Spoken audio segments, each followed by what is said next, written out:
नमस्कार मित्रांनो, मी स्वाती तोरसेकर एशा पृथ्वीमध्ये तुमचं स्वागत करते. इराणकडे आज बघितलं की खरोखरच मन विषण्ण होतं. एका विशिष्ट अजेंडासाठी, कार्यक्रमासाठी त्यांची संपूर्ण लीडरशिप गारद केली गेली आणि त्याच्यानंतरची आलेली पुढची जी पिढी आहे, ती पिढी सुद्धा देश एक प्रकारे तर समर्थपणे चालवताना दिसते आहे. पण जे काही होतं आहे त्याच्यामध्ये इराणी जनतेचं खरोखरच हित आहे का? ज्या पद्धतीत अमेरिकेने त्यांच्या नागरी आस्थापनांवरती सुद्धा आपण हल्ले करू म्हणून सांगितलेलं आहे. इराण देशामध्ये असंही पाण्याचं दुर्भिक्ष असतं. तेव्हा त्यांचे डिसॅलिनेशन प्लांट्स म्हणजे समुद्राचं पाणी हे गोड्या पाण्यात रूपांतर करून लोकांना पिण्यासाठी म्हणून, वापरण्यासाठी म्हणून पुरवण्याचे त्यांचे प्लांट्स असतील, त्यांचे वीज निर्मितीचे प्लांट्स असतील किंवा त्यांची जी इंडस्ट्री आहे, वेगवेगळे कारखाने आहेत, ह्या सगळ्यांवरती हल्ले चालू आहेत. इन्फ्रास्ट्रक्चरवर हल्ले चालू आहेत. म्हणजे मोठाले जे प्रकल्प आहेत त्यांचे त्यांनी हे केले, त्याच्यावरती सुद्धा हल्ले होताना आपल्याला दिसतायत. एकंदरीतच सामान्य माणसाला सुद्धा जगणं अशक्य होऊन जाईल अशा प्रकारची तिथे अत्यंत नासाडी चालू आहे असं मी म्हणेन. आणि त्याच्यावर वरकडी म्हणून अमेरिकेचे संरक्षण मंत्री त्यांनी तर धमकी दिलेली आहे की तुम्ही जर का ऐकलं नाही तर तुम्ही पुन्हा एकदा अश्मयुगात जाल. अश्मयुगामध्ये नेऊन ठेवू तुम्हाला. ही धमकी जी आहे ही अमेरिका पहिल्यांदाच देते असं नाहीये. अफगाणिस्तानला सुद्धा हीच धमकी दिलेली होती, आठवत असेल. आणि त्या निमित्ताने पाकिस्तानला सुद्धा दिलेली होती. तुम्ही जर का सहकार्य केलं नाहीत अफगाण स्वारीमध्ये तर तुम्हाला थेट अश्मयुगामध्ये नेऊन ठेवू. तेव्हा ही धमकी जी आहे ती अमेरिका वारंवार देत असते. आज इराणला सुद्धा दिली जाते आहे आणि त्याचा परिणाम काय होणार आहे आपण बघू. पण सामान्य जनता जी भरडून गेलेली आहे, कल्पना करा तुम्ही की ज्या पद्धतीत सगळी नासाडी झालेली आहे ते सगळं पुन्हा उभं करायचं तर कदाचित 1 ते 2 दशक जातील. म्हणजेच 1-2 पिढ्यांचं आयुष्य बरबाद झालेलं आहे आजच्या घडीला. आणि ही सगळी परिस्थिती का आली, कशी आली हा प्रश्न माझ्यासमोर पडला. मी जेव्हा इतिहास वाचत होते, त्यावेळी लक्षात आलं की इराणचा राजा म्हणून जो पहलवी, राजा पहलवी तिथे काम करत होता आणि त्यांनी जवळ-जवळ 2 ते 2.5 दशकामध्ये इराणची नेत्रदीपक प्रगती करून दाखवलेली आपल्याला दिसेल. म्हणजे थोडेसे तुम्हाला जर का त्यातली त्यांनी केलेल्या कामाची तोंडओळख आपल्याला जर का बघायची असेल, तर तुम्हालाही आश्चर्य वाटेल, पण ते अत्यंत ऐकण्याची गरज आहे असं मला वाटतं. पहिली गोष्ट म्हणजे काय केलं त्यांनी, की महत्त्वाचे जे कारखाने होते, इंडस्ट्रीज होत्या, त्या सगळ्या नॅशनलाइज केल्या. त्यांचं राष्ट्रीयीकरण केलं. कुठल्याही परिस्थितीमध्ये कुठल्याही खाजगी मालकांनी देशाचं हित बाजूला ठेवून स्वतःच्या हितासाठी काहीतरी त्या इंडस्ट्रीचा गैरवापर करू नये, ह्याची काळजी घेतली गेली. इराणमध्ये जी काही जमीन उपलब्ध होती, ती जमीन शेतमजुरांमध्ये फेरवाटप केली गेली त्याचं. म्हणजे कुठून ना कुठून तरी प्रत्येक माणसाला, प्रत्येक शेतमजुराला काहीतरी उपजीविकेचं साधन उपलब्ध करून दिलं गेलं. आज जे तुम्हाला सगळं इन्फ्रास्ट्रक्चर इराणमध्ये दिसतंय, त्याचा पाया जो आहे तो या शहांनी घातला. वेगवेगळ्या इन्फ्रास्ट्रक्चरमध्ये पायाभूत सोयी आपण ज्याला म्हणतो, सबसिडी दिल्या गेल्या. त्याच्यानंतर मी सांगितलं त्याप्रमाणे कारखान्यांमध्ये जे कामगार काम करत होते त्यांना त्या कारखान्याच्या नफ्यामध्ये हिस्सा मिळवून दिला गेला. न्यूक्लिअर फॅसिलिटीज तयार केल्या गेल्या आणि ह्या ज्या न्यूक्लिअर फॅसिलिटीज होत्या त्या अर्थातच नागरी सुविधा म्हणून त्यांचा वापर करण्यासाठी म्हणून हे सगळं झालेलं होतं. इराणचे जे काही नैसर्गिक साधनं होती त्या सगळ्यांचं राष्ट्रीयीकरण केलं गेलेलं होतं. एक आपल्या लक्षात येईल की इराणमध्ये कधीही राजेशाही म्हणजे जरी हा राजा असला तरी देखील ज्या प्रकारे सौदी किंवा जॉर्डन चालवला जातो तसा हा देश चालवला जात नव्हता. हे तुम्हाला ह्या सगळ्या उदाहरणांमधून दिसेल. उदाहरणार्थ आता गाड्या असतील वेगवेगळ्या म्हणजे कार्स असतील, वेगवेगळी अप्लायन्सेस असतील, ह्या सगळ्यांमध्ये इराण आघाडीवरती असावा म्हणून ती कारखानदारी वाढवण्यासाठी लक्ष पुरवलं गेलं. त्यानंतर त्यांना विशिष्ट संरक्षण दिलं गेलं, की बाहेरचे परदेशी कारखानदार इथे येतील आणि ते जर का अवाजवी स्पर्धा करायला लागले तर देशामधल्या कारखानदारांना टिकून राहता येणार नाही, म्हणून त्यांच्यासाठी त्यांना जी आवश्यक आहे ते सगळं संरक्षण सरकारने देऊ केलेलं होतं. या सगळ्या सुधारणांमधून आणि एकंदरीतच देशाचं धोरण होतं त्याच्यामधून काय झालेलं होतं, तर एखाद्या विकसित देशामध्ये नागरिक जितक्या सुखाने आरामाने आयुष्य काढू शकत होते, तसं इराणचं आयुष्य तिकडचं आपल्याला बघायला मिळू शकतं. इतकंच नाही तर त्यांचं जे वेतनमान आहे ते सुद्धा सुधारलेलं आपल्याला दिसतं. शहांच्या काळामधला जर का तुम्ही इराण बघाल, तर किमान शहरी भागामध्ये तरी स्त्रियांना अधिक स्वातंत्र्य होतं. त्या शिक्षण घेत होत्या आणि त्यांच्यावरती जी सामाजिक बंधनं आजच्या राजवटीने टाकलेली आहेत, ती सुद्धा तुम्हाला त्यावेळी नव्हती असं दिसून येईल. आता गंमत कुठून आणि कशी होते हे लक्षात घ्या तुम्ही, की मग हे सगळं जर का होतं, की त्यांना शिक्षण दिलं जात होतं आणि आरोग्याची सोय सरकारने केलेली होती. एक सैन्य उभारलेलं होतं, की जेणेकरून राज्याचं संरक्षण व्हावं. उर्वरित मिडल ईस्टमध्ये सैन्य अशा तऱ्हेने उभं करण्याचे कोणी प्रयत्न केले नव्हते, पण ते इराणने केलेले आपल्याला दिसतात. हे सगळं जे चित्र आहे, ह्या चित्राच्या विरोधामध्ये इराणच्या शहाला खाली कसं खेचलं गेलं हा तुम्हाला प्रश्न पडेल. म्हणजे लौकिक अर्थाने त्या जनतेला कसलीही तोशीच होती असं काही दिसत नाही. राजा तो राजा तर होताच. त्यामुळे थोडीफार एकाधिकारशाही निश्चित असणार आहे. थोडाफार ऑथॉरिटेटिव्ह ज्याला म्हणतात, अधिकारशाही जी असते, हुकुमशाही असते, तीही थोडीफार असेल. पण त्यातून सुद्धा तुम्हाला वैयक्तिक स्वातंत्र्य हे पुष्कळ मोठ्या प्रमाणात दिलं गेलेलं होतं. म्हणजे हा राजा जो आहे तो अ, असा जुलमी राजा होता असं कोणी त्याच्याबद्दल म्हणणार नाही. पण झालं कसं बघा, की धर्मभावना चिथावल्या गेल्या आणि तुमच्या धर्माला इथे कसं स्थान नाही आयुष्यामध्ये, हे लोकांच्या डोक्यामध्ये भिनवलं गेलं.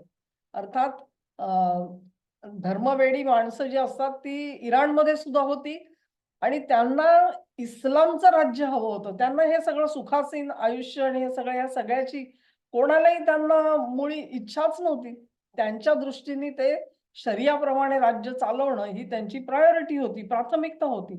अशांचा नेता जो होता तो अयातुल्ला खोमेनी हा कुठे होता? तर तो फ्रान्समध्ये जाऊन बसलेला होता. एका रात्रीमध्ये शहांना हद्दपार व्हावं लागलं आणि खोमेनी आला आणि तिथे राज्य करू लागला. 1979 पासून.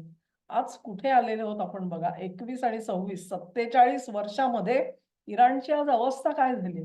कोणी असं म्हणेल का, की इराण हा एक विकसित देश आहे म्हणून? म्हणजे ज्या परिस्थितीपर्यंत राजा पहलवीने इराणची एक प्रकारे प्रगती केली, विकास केला, त्याच्या नेमक्या उलट्या दिशेला प्रवास चालू आहे. आज मुठभर गब्बर तिकडे आहेत, धनदांडगे आहेत, पण जो सामान्य माणूस आहे तो भरडून निघालेला आहे. त्याच्या आयुष्यामधले कष्टही संपलेले नाहीयेत, की दैन्यही संपलेलं नाहीये. आणि ही अवस्था कुठून आणि कशी आली? जर राजाच्या विरोधामध्ये उठाव झाला नसता आणि हे जे कोणी कट्टरपंथी इस्लामी लोक त्यांनी ती सत्ता उलथवण्यासाठी जे प्रयत्न केले त्याच्यात जनता सामील झाली नसती तर काय झालं असतं? मला या गोष्टीचं अत्यंत आश्चर्य वाटतं, की जरूर मी समजते की त्याच्यामध्येही काही उणिवा असतील, पण शहा ज्या दिशेने जात होते, त्या दिशेने तुम्हाला निदान पुढच्या 10 वर्षामध्ये काहीतरी नेत्रदीपक होताना दिसलं असतं. पण लोकांचा त्याच्यावर विश्वास नव्हता मित्रांनो. हे सगळी मी का वाचलं माहिती का? आज ज्या पद्धतीमध्ये नरेंद्र मोदींवरती टीका केली जाते ना, त्याने मी व्यथित झालेली होते. मला हे समजू शकत नाही, की 2014च्या अगोदर म्हणजे आमचं वय आता 70च्या पुढे गेलं.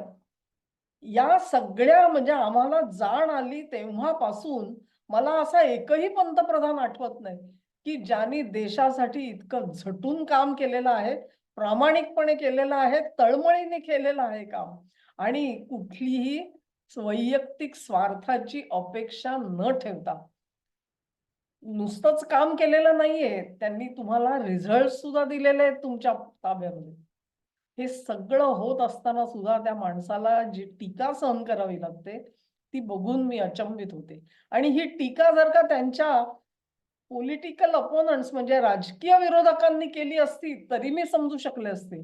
पण त्यांचे समर्थकच त्यांच्यावरती टीका करताना दिसतात. आणि हे काय मोदींनी काय केलं? हिंदूंसाठी काय नवीन केलं एवढं मोठं? मोदींना तर हिंदूंचं हित नकोच आहे. त्यांनी अमुक-अमुक केलं, तमुक-तमुक केलं, किंवा 15 वर्षामध्ये त्यांना अमुक करता आलं नाही, तमुक करता आलं नाही. त्यांच्या डोळ्यासमोरच हे नाही. काश्मीरमध्ये जे काही सांगितलं गेलं ते सगळं लयाला गेलं, वगैरे वगैरे इतके काही आरोप केले जातात. एक तर महाशय, त्यांच्यावर मी एक वेगळा व्हिडिओ करणार आहे. त्यांनी इतके अकलेचे तारे तोडलेले आहेत की काय विचारून सोय नाहीये. तेव्हा अशा पद्धतीमध्ये टीका करणारे कोण आहेत लक्षात घ्या. विरोधकांनी टीका केली तर मला काही वाटणार नाही, कारण राजकीय विरोधकांना जनतेमध्ये स्थान मिळणार नाही. अशा पद्धतीनेच मोदींनी विधायक कामावरती भर दिलेला आहे. पण ज्यावेळी समर्थक हे सगळं बोलायला लागतात, तेव्हा मला इराणच्या शहाची आठवण येते. आणि तुम्हाला जर का असं वाटत असेल की इराणचा शहा हे एक एक्सेप्शन असेल, तर तसं नाहीये मित्रांनो. तुम्हाला जर का तुम्ही गडाफी जो आहे ना, तो गडाफीनी काय काय केलेलं होतं आपल्या प्रजेसाठी, हे तुम्हाला ऐकायचं असेल तर तेही ऐकवते. गडाफीला कसा काढला गेला बघा. सर्वांना वीज मोफत होती, free electricity for all, interest free loan. तुम्हाला जर का कर्ज पाहिजे असेल तर त्याच्यावर व्याजदर द्यावा लागत नव्हता. सर्वांसाठी घर दिलं गेलेलं होतं, housing.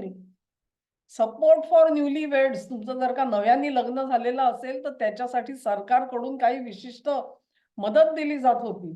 Education and health care, तुम्हाला जर का देशांतर्गत शिक्षणाच्या पलीकडे जाऊन परदेशात जाऊन शिक्षण घ्यायचं असेल, उच्च शिक्षण, किंवा तुम्हाला देशांतर्गत वैद्यकीय सुविधा नसल्यामुळे परदेशात जाऊन जर का आपल्यासाठी जर का उपचार घ्यायचे असतील, तर सरकार त्याच्यासाठी मदत करत होतं, त्याच्यासाठी पैसा देत होतं.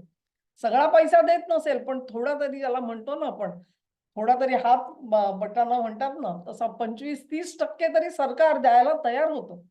शेतीसाठी त्यांनी मदत केलेली होती. मेडिकल ट्रीटमेंट अब्रॉड मी हे केलं. त्याच्यानंतर तुम्हाला जर का गाडी विकत घ्यायची झाली तर सरकार तुम्हाला सवलती देत होतं. अर्थातच लिबियासारखा देश होता, त्याच्यामुळे इंधनाच्या किमती कमी ठेवल्या गेलेल्या होत्या. एक प्रकारचं आर्थिक स्थैर्य होतं. कुठल्याही प्रकारे बेकारीला सामना करावा लागू नये म्हणून सरकार अनेक संधी उपलब्ध करून देत होतं. अशी तुम्ही जर का बघाल तर अशी ज्याला आज सोशलिस्टिक वेलफेअर तुम्ही म्हणाल, समाजवाद्यांचे कल्याणकारी प्रोग्राम म्हणजे काय असतात, ते सगळे या माणसांनी राबवलेले दिसतात. आणि इतकं करून सुद्धा ज्या वेळेला गडाफीच्या विरोधामध्ये अमेरिकेने काळं बेरं केलं, कारस्थानं करून त्याला पाडण्याचा प्रयत्न केला, तेव्हा त्यांना आतून पाठिंबा मिळाला. आणि ते पाठिंबा देणारे हे लष्करामध्ये बंड झालं आणि त्यांनी सत्ता हातामध्ये घेतलेली आपण बघितली. तेव्हा माझ्या मनात कधीतरी प्रश्न येतो की जनतेला खरोखरच कल्याणकारी योजनांची गरज असते का? कारण कल्याणकारी योजना राबवलेल्या लोकांना जर का इतक्या सहजपणे, मी 2 उदाहरणं दिली. एक लिबियाचं दिलं आणि दुसरं इराणच्या शहाचं दिलं. लक्षात घ्या. इराणचा शहा हा तर अमेरिकेचा बाहुला होता. गडाफीच्या बाबतीत उलटं होतं. गडाफी हा अमेरिकेच्या पूर्णपणे विरोधात होता. पण दोघांच्याही नशिबामध्ये तेच होतं की लोकांचं समाधान झालेलं नव्हतं. म्हणजे तुमच्यासाठी काहीही जरी केलं ना, तरी देखील तुमचं समाधान होत नाही. हा प्रॉब्लेम असतो. आणि म्हणून आज मोदी सुद्धा इतके झटून प्रयत्न करताना दिसतात, आणि तरी देखील त्यांच्यावर जेव्हा समर्थक टीका करतात, तेव्हा मला या 2 उदाहरणांची आठवण येते. अरे बापरे! की मोदींच्या नशिबात सुद्धा असंच काहीतरी नाही ना. त्यांचीही राजवट अशीच बदलली जाण्याचे प्रयत्न तर चालू नसतील ना, आणि ते चालू आहेत हे तुम्हाला आणि मलाही माहिती आहे. तेव्हा एक लक्षात घ्या, कुठेतरी समाधान ठेवा, की ठीक आहे, मला नाही, मी चंद्रावरती नाही पोहोचलेलो, हरकत नाहीये. पण माझी कुठेतरी तर 10 पावलं पुढे गेली, जी माझी गेल्या 50 वर्षामध्ये काहीच मला मिळालेलं नव्हतं. ते आज मला इथपर्यंत तर मिळालंय, माझ्या देशाला इतकं मिळालंय, त्याचं मनामध्ये समाधान असू द्या. त्याच्याबद्दल कृतज्ञता असू द्या. समाज ज्या वेळेला कृतज्ञ होतो आणि आपल्यासाठी झटणाऱ्या राज्यकर्त्याला दगाबाजी करतो, तेव्हा 240 जागा येतात मित्र. ती पाळी आपण येऊ दे नये हे आपलं कर्तव्य आहे. आणि म्हणून ह्या 2 उदाहरणांमधून जितकं शिकता येईल तेवढं आपल्याला शिकायचंय. मी शिकण्याचा प्रयत्न करते. तुम्ही देखील कराल अशी आशा आहे. हा व्हिडिओ आवडला असेल तर लाईक करा, शेअर करा आणि चॅनेलला सबस्क्राईब करा. तुमचं सहकार्य असंच चालू राहू द्या. नमस्कार.